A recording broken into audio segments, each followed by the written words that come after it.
ওই যে স্যার ওই ডামালার কাছে আইফোনটা বেচছি, ওই যে দেখেন আইফোনটা। তোরা ডাব খাইতে থাকবি, আমি আইফোনটা নিয়ে সুন্দর করে কাটে নেব। ভাই ভালো মতো কাইটে 700 3টা ডাব দেন তো।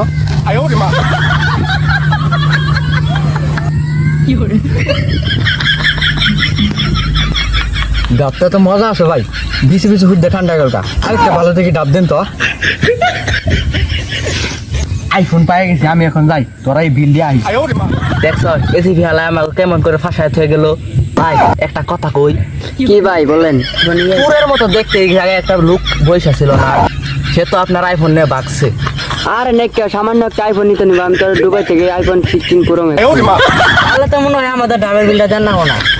ওটা আমার ব্যবসায়ী, ওটা নিয়ে কোনো খাতি নাই, ফেলা 3 লাখ। তোর বিল তো দিবি লগে আছে, বিল হুইদ্দে ফেলা 3 লাখ। 3টা ডাবের দাম 3 লাখ। কোনো সমস্যা নাই। হারাম।